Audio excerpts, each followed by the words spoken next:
bum bum ba da dee dee ba da da da bum ba bum ba bum ba ba da bum ba ya da da da dum bum ba. It is the Duquesne class. Yeah, I know. It's always fun. Sometimes the French Navy can actually produce a fairly effective class of ship. It's almost scary. No, I mean, let's be honest. The French will either produce something which is horrendously absurd and reminds me of their pre-dreadnoughts, or they'll produce something which is actually thought-provokingly good.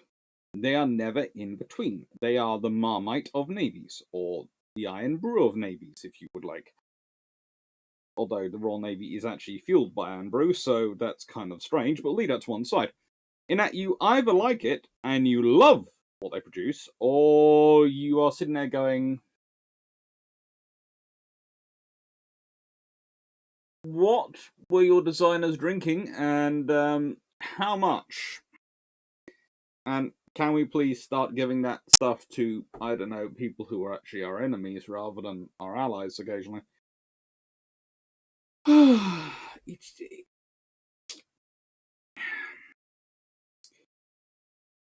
this class is one of those. This class is a special class. They aren't remembered mainly for great battles or anything like that, and honestly, originally they are built as a light cruiser. This is the really weird thing. Okay. You have to remember the 10,000-ton limit that's originally put in by the Washington Treaty is a limit for cruisers, but it's based on the Royal Navy's latest light cruiser design, the Hawkins. And therefore, when these ships are built, yes, they have 8-inch guns, but they are only reclassified in 1931 as being heavy cruisers, or as the French call them, a first-class cruiser, because we of course can't have a heavy cruiser because they're the French and they're obsessed with weight. I'm joking, of course, but am I? So the French start off with this. It's a light cruiser. And this explains a lot of people's critique of it, because they usually go, well, how does it match up compared to other heavy cruisers? And you go, it's not a heavy cruiser. It's built as a light cruiser. The fact it has 8-inch guns, this is going to come up with some of the American designs as well. The fact it has 8-inch guns doesn't change the fact it's still built with the idea of being a light cruiser. Because, believe it or not, an 8-inch gun armed light cruiser was a thing. Because when you were in the World War One, if you thought about it, just a few years ago, before we start having this sort of the treaty system, you had battle cruisers as your tippy top end of the cruiser spectrum.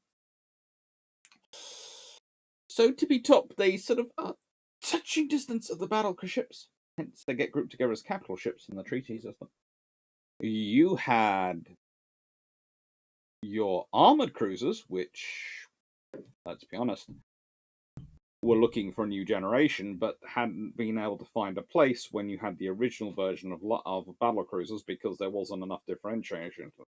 By the end of World War One, when the battle cruisers are getting up to 40,000 tons, suddenly you're looking at needing that new 20,000-ton cruiser. 20,000-ton cruiser is looking sort of sensible. And then you go down. Well, you then had your light cruisers, which were roughly 10,000 tons. And then you had your scout cruisers, or destroyer leaders, which were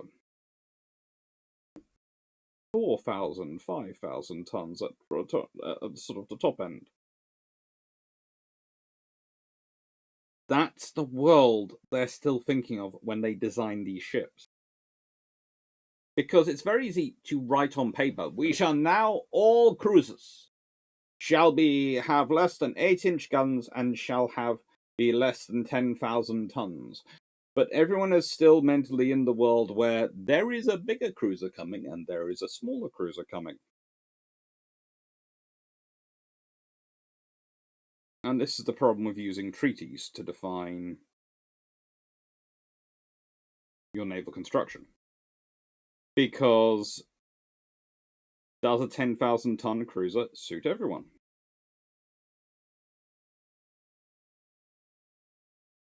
No, it doesn't. But it's a limit put in to provide clear delineation between the cruisers and the capital ships. Now, this is what the French built. It's a nice, functional 8-inch cruiser design in standard shape. It is twin 8-inch guns in 2 turrets forward and 2 turrets aft. So it is 8-inch guns. 203mm. It's perfectly adequate for its role. And it is actually based on the Duquesne class, which were the predecessors as light cruisers. And the Duquesne, well, they're kind of cute, but let's be honest, they are armed with 8 6-inch guns. They're Leanders before Leanders come about. These cruisers are being built by a French Navy, which is looking around the world going, well, we can't build battleships at the moment. Okay. We have the Burn.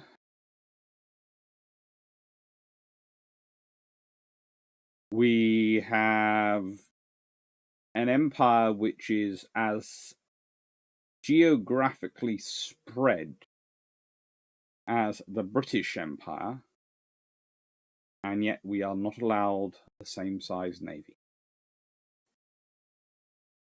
Ultimately, though,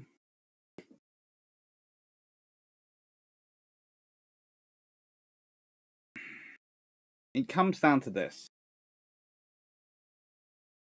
The French are always searching for the most efficient design they can build on their treaty limitations, and these are light cruisers, as I said.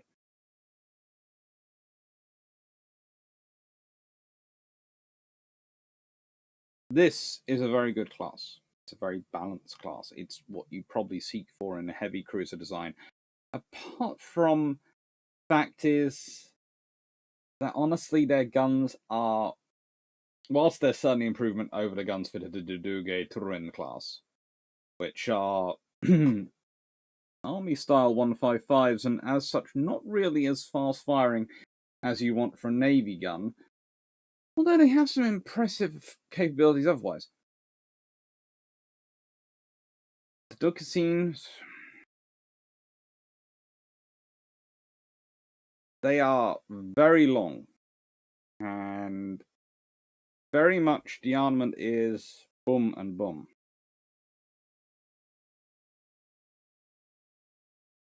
And it's kind of like the French destroyers all over again. This is how I describe it. The French destroyers are so much engine. They are so much engine. And ultimately, it's because the French are obsessed with these ships getting to 34 knots. We talk about the British cruisers, we talk about other cruisers, we talk about 32 knots, 31 knots, 30 knots sometimes. We're talking, they all have to be in excess of 30 knots. But the factor is that with the machinery you have at the time, for every knot you want to go above 30, it's getting expensive in terms of tonnage, and you are on a tonnage limitation. So these have firepower, and they have speed. You're probably already worked out what I'm going to say they are lacking. Well, their magazines. They have a box of roughly 1.2 inches on the sides and 20mm, or 30mm on the sides and 20mm, or 0.79 inch on the top. Decks, 30mm. Turrets and conning towers are 30mm.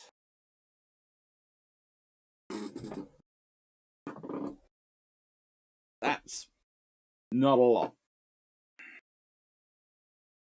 Now, this is the point where if I bring up a British cruiser, i.e. county class, and start mentioning it, usually I get told I'm using the Royal Navy as this kind of perfection.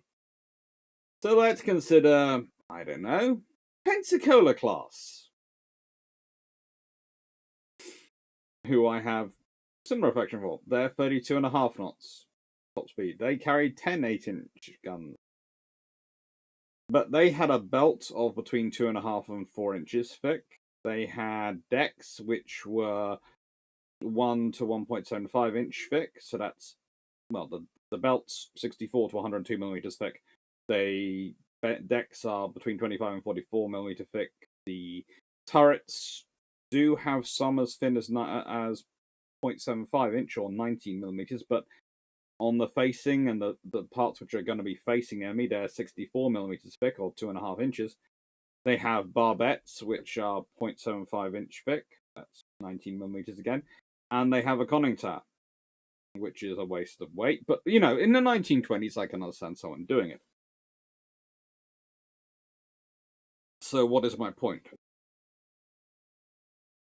That is what 1.5 knots gets you. You gain 1.5 knots versus Pensacola class. You lose 2 guns. You have no armor. Now, I would argue the Pensacola class are also a light cruiser. Don't take this the wrong way, but they are designed. They are designed as a scouting cruiser. They've got 8-inch guns, but they're still a scouting cruiser. They are not designed as a heavy cruiser in that sort of mindset. That's something which comes later. And you see the designs being adapted into that role as time goes on. But no, Duquesne, Tourville, they're not. They are light cruisers, and they are armored as such. Honestly,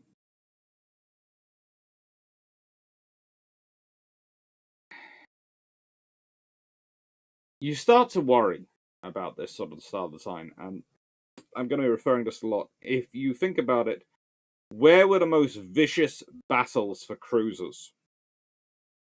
Took place in the early part of the Pacific War, and it took place in the Mediterranean. That's where the battles for where cruisers were fighting almost at point blank ranges. At some time, you have the First Battle of Sirte, you have Cape Bon, you have Drewsburg convoy, you have all sorts of things going on.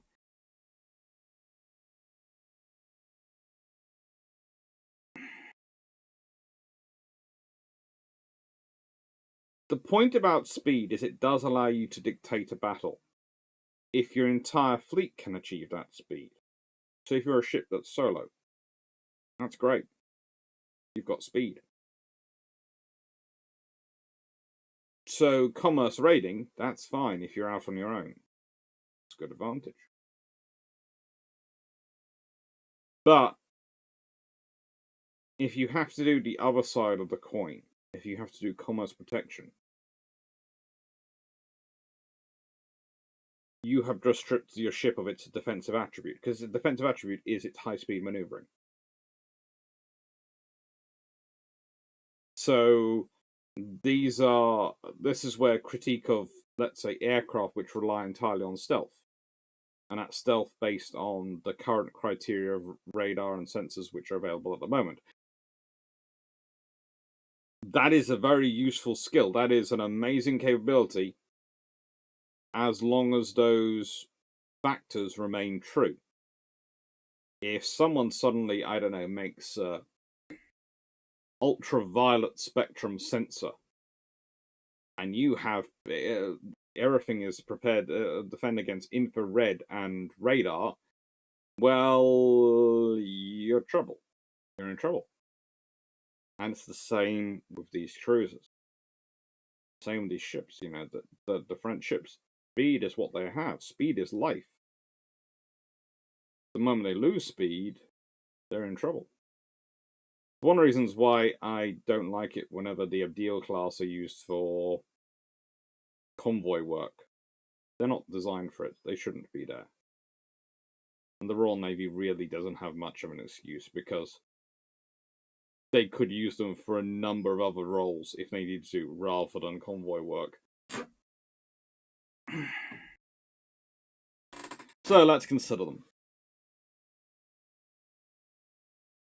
10,160 tons in standard. That's 10,000 long tons. So they apparently hit it perfectly.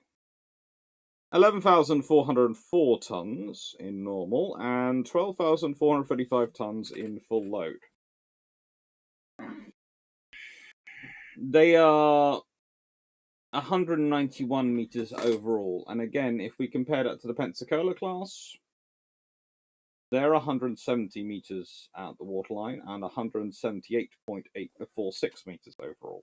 So, 12 meters roughly. Let's be honest, maybe yeah, roughly 12 meters longer than the Pensacola class. Beam. Well, for these, it's 19 meters. For the Pensacola class, it's 19.8 meters. So these are narrow beam, long, and deep draft because they're 6.32 meters versus the 5.9 meters of the Pensacola's. They are a speed hull. Not surprising. Now, the 8 Gyurt Temple boilers were able to do a maximum pressure of 20 kilograms per centimeter squared, I think. Was what that was supposed to be doing, and that would drive a 4-shaft Ratu Bretang single reduction geared steam turbines for 118,358.4 shaft horsepower and a top speed of 34 knots. Range 1,800 with 1,842 tons of fuel. Oil fuel, they had a radius of 5,000 nautical miles at 15 knots. 1,800 nautical miles at 29 knots.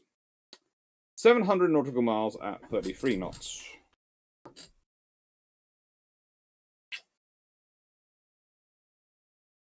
I don't want to think how quickly they burn up at 34 knots, but at a certain point, you start to look at it and go, so yeah, that extra tonnage to get to 34 knots, really useful. Really, really useful. Complement, 605. That's fairly decent. Again, the Pensacola's is far larger. Far, far larger, so yeah. 8 203 50s, model 1924 guns in 4 model 1924 twin mounts. 8 Cannon, the 75mm, model 1924 guns in model 1922 high angle single mounts. 37mm guns in single mounts. 12 Hotchkiss M1929 machine guns on single mounts. And 6 22-inch torpedo tubes in 2 triple mounts. You already heard about the armor, but aircraft carried, well, they technically had a catapult. And they usually carried 1 aircraft.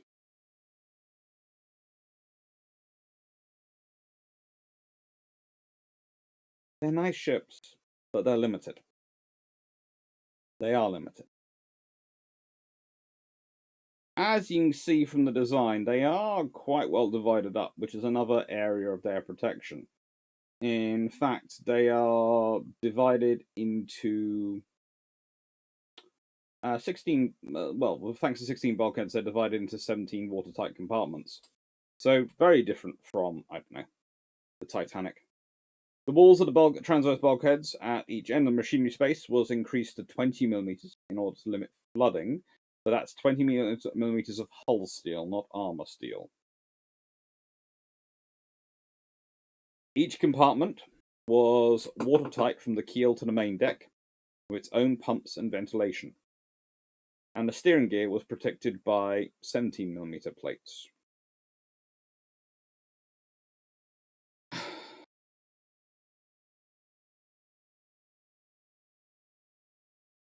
As you can see, it's quite a busy design, but that's not unusual for cruisers at this point in time.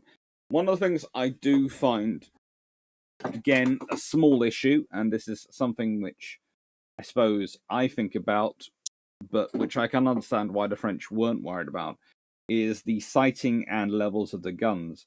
They've got a median pair, which is your A and your X position, and then both B and Y are differentials. So you're going to be doing your aiming based off the A and the X, most likely. Which is fine. That's what they're there for, and that's not an unusual system. I'd prefer it myself if the guns were over 2 levels rather than 3, but that's me again being a bit of a fusspot. And I do admit I am that.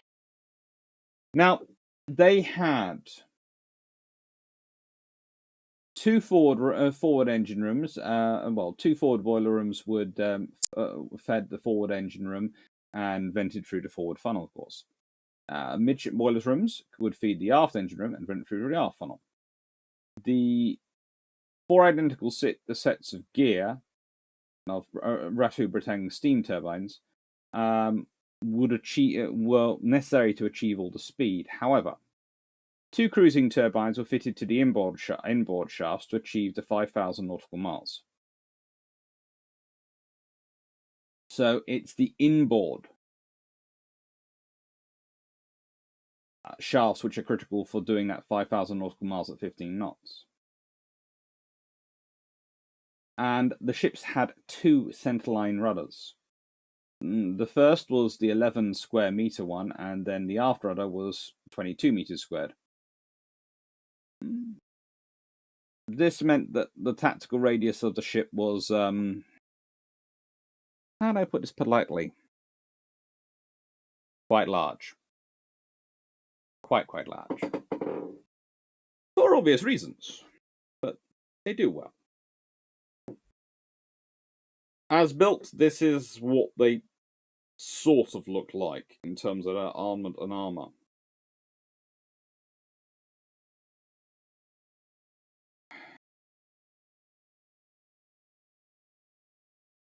As you can see, they have plenty of protection in very certain areas, but in other areas they have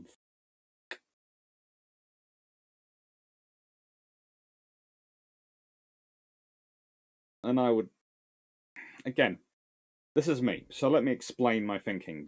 I like these ships; they are light cruisers, though, and with their 8-inch guns, etc. They are wonderful in that role, and for that they are fine.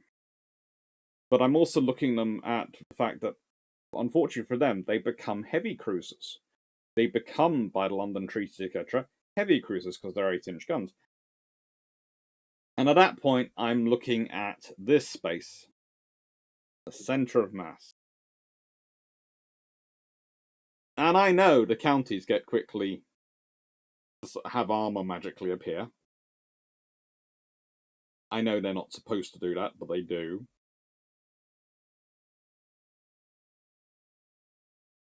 These ships need that. I'm not sure how in this design you actually find a space to mount it, because it's a very tight and crowded design, because it is a light cruiser. And it's a light cruiser built around speed and power. It has firepower, it has engine power, it's everything power.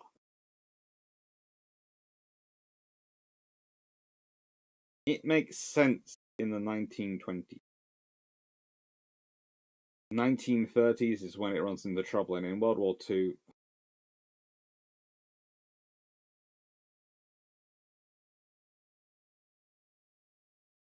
perhaps that's another layer to the treaties we have to consider. In fact, they make sense when they are put in service, but they don't later on. This is how she looked in 1925. She's a good-looking ship, isn't she? She really is. And I have to say, the person on Wikipedia who seems to have done these armor drawings really did a really good job. So I do apologize using them, but they're the best ones I could find, and they're far better than my skill could produce. By 1939, not much has changed. 1943. I have to say their wartime service is interesting because they start out doing really quite useful. They are very critical into the war period. They take cruises to show the flag. They wander around the world to an extent. Both were part of Force X in Alexandria prior to Italy's entry into the war. And that's where they end up interned for 3 years with the French armistice in Germany. So they're interned there. They're not getting out. When Germany occupies Vichy France in November 1942, nullifying the armistice, then that's when those ships, the Free French Force, join the the ships of Force X join the Free French in May 1943. They go to Dakar first via the Suez Canal. Their anti-aircraft protection is considered absolutely inadequate by this point. And in order to take part in D-Day and other things, they have to go through a massive modification upgrade program. Duquesne does take part in a French naval task force formed in December 1944 to bombard German resistance on the French Atlantic coast. And post-World War II, both end up aiding the colonial rule in French Indochina. But honestly, they have a pretty interesting wartime service. Both of them end up having to go for refits in various parts of the UK to get upgraded. And honestly, if it wasn't for the fact that Vice Admiral Godfrey, René Emile Godfrey, is a really, really good commander in Alexandria and a really good French officer. If you consider what happens in other places, as El Kabir, for example, the fact that he and Cunningham managed to reach a rapprochement and agreement and get things sorted out the way they do is fantastic. His force consisted of the battleship Lorraine. Please don't look up pictures of her. I mean, she's not as bad as some of the other French ships, but she does have some seriously weirdness going on with her tripod mast. Duquesne, Tourvel, Suffren, and Duguay-Trouin, plus 3 destroyers, Basque, Aubin, Le Fontaine, and a submarine.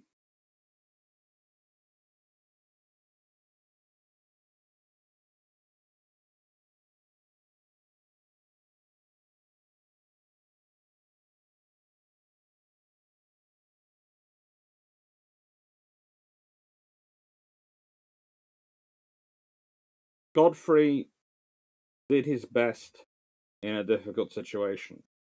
And you can understand that from his reaction to the actual operations in North Africa. And he only expresses his desire to join the French Navy in North Africa after he is sure that the Allies have secured things and also that the situation in France has reached what he thought it would reach. Prior to that, he tries to keep his ships, his force together.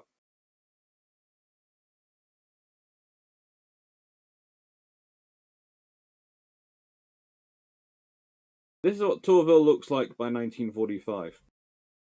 You notice by then she has a lot more weaponry on her. A lot more AA guns. They really were short of them. It's... And again, it's something you can understand. Everyone thinks war's going to be a lot further back than it is.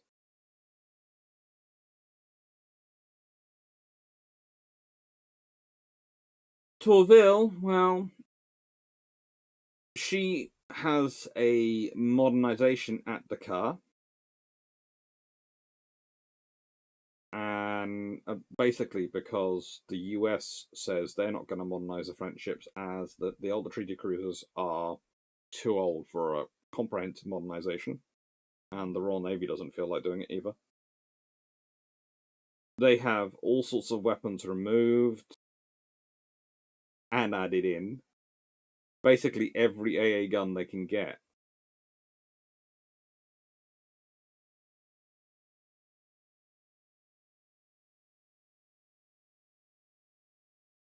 What's sad about it, I always think about these French ships is, yes, I don't think I think them not having armor puts them at a dramatic disadvantage in the Mediterranean fight, as it turns out. However, I'm saying that based on looking at what the Italian ships do and how their performance goes, and of course we know the Italians have problems with their command structure and problems with their leadership. Maybe the French leadership, the French command structure would have been better. Maybe they'd have produced better results. I don't know. All I know is what they have. And what they have is not enough. Not enough data, really.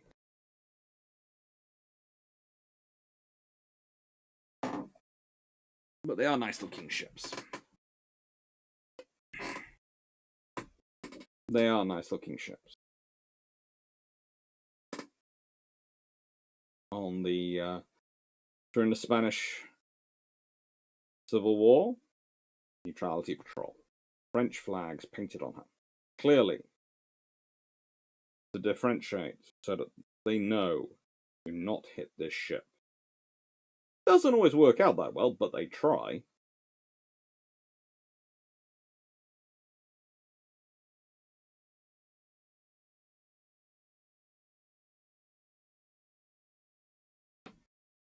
It's interesting enough that they were deployed along with Suffren into the 3rd Light Division in 1934. So they're still, despite them now being reclassified as first-class cruisers, they're still in the Light Division. Because they are.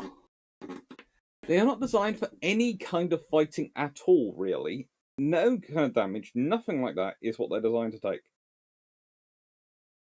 You know, I've been looking at them as they're designed, and you could say, well, they're scouting ships. Yeah, but their major operational theatre is the Mediterranean. Okay, they're commerce raiders. That sort of works, but again, it's at 34 knots.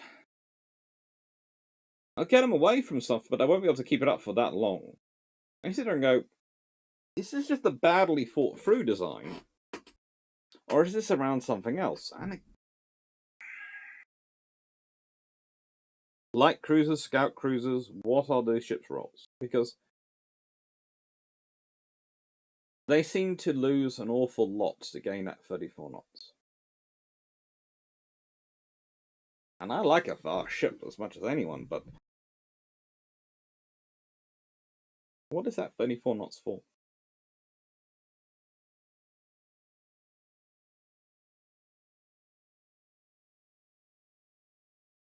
What does it get them?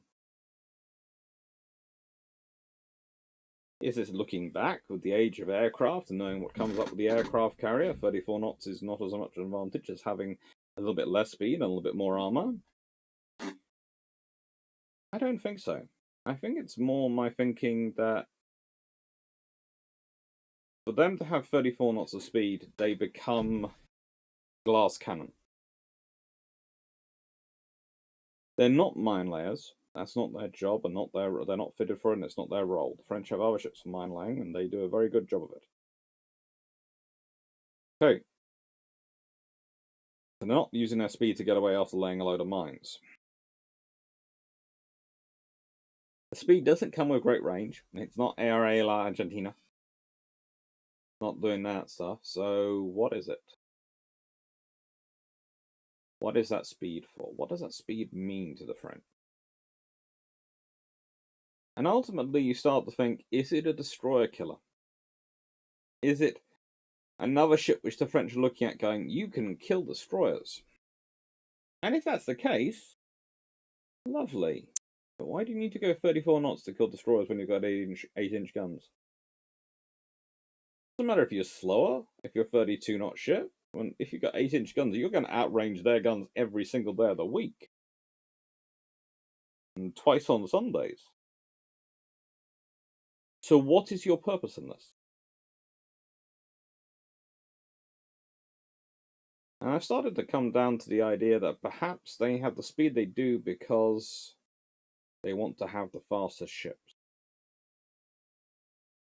And that sort of makes sense.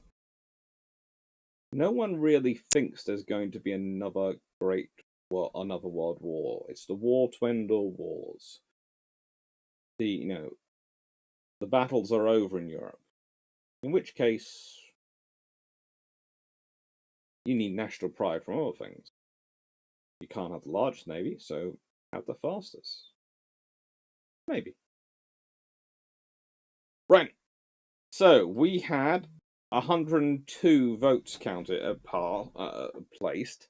A large number of you only voted once, and it was actually set up on open so you could vote as many times you like, because when there's only 6 or 7, I do tend to limit votings to 3. But I find it a bit cruel if I do that to when I put up as many as I have.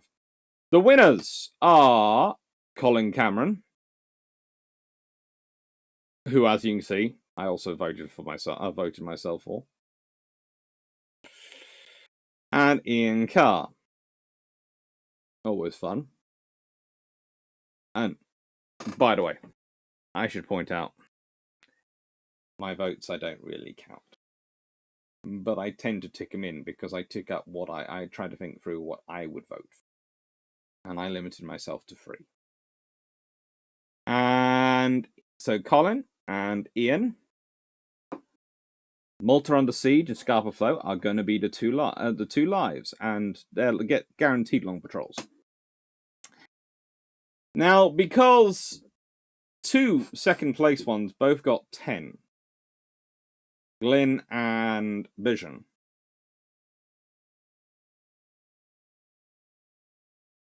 Well,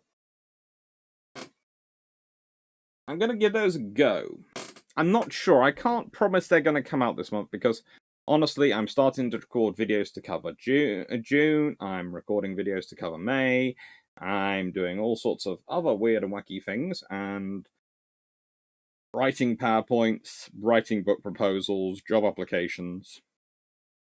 So I can't guarantee when they'll be recorded for, but I will be trying to record them and do them and have them as long patrols, which will come out at some point. So just expect some bonus long patrols to appear on some day. Right, and what have we got coming up next week? It's the Sentinel class.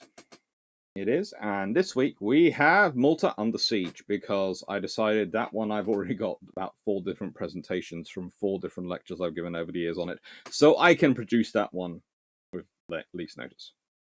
Thank you for watching. I hope you've enjoyed this video, and if I'm going to leave you anything from the Duquesne class, and I know I've left you sort of on the idea of speed, what does the speed get you? What does 34 knots give you? I'd also leave you with this.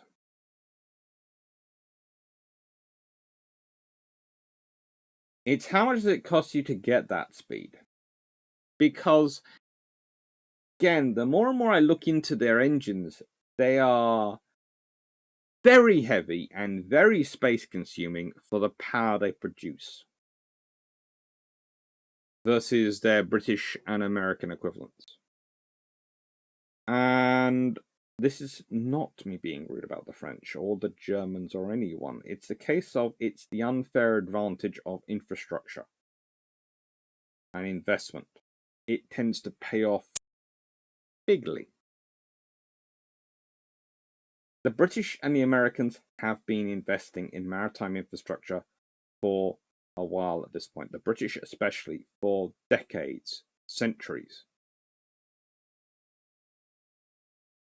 I'm not saying the British ships are designed better. I'm saying the British designers are able to take advantages of that foundation and that infrastructure to push the envelope just that bit more, to get that just bit more efficient design and that just better power to weight ratio of engine.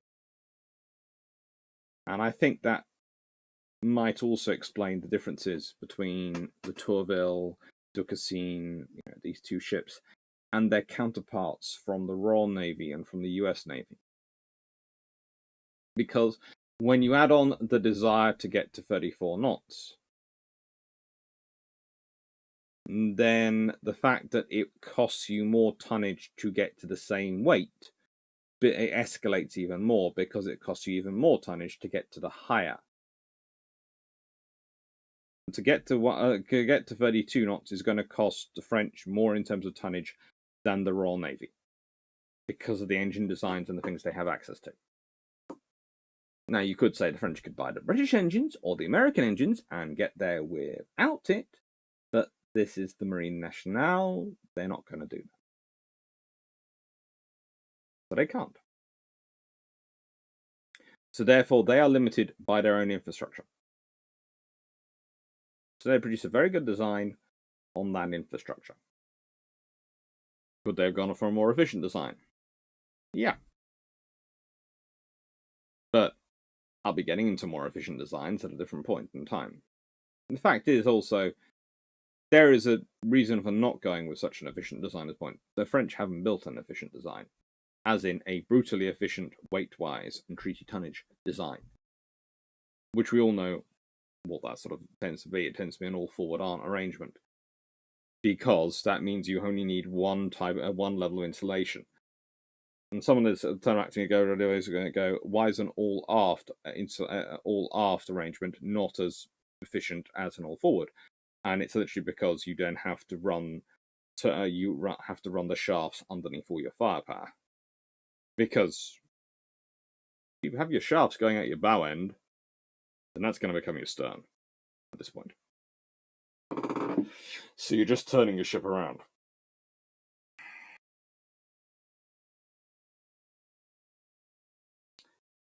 So all forward is the most efficient when you've got a treaty tonnage limitation. Not the best design, the most efficient use of design. So if you want that, they've gone for an all forward arrangement, then the desire for speed might have affected them less. But then they'd have had to come up with a triple turret design. Then they'd have had to place it, build it in. And you'd have had to deal with, if you're the French, what other people might do on it. Whereas if you keep to a traditional design, then hope others keep to a traditional design, you hope everyone's labouring under the same disadvantage of efficiency disadvantage. It's never an easy choice. Thank you for watching. Hope you enjoyed, and take care.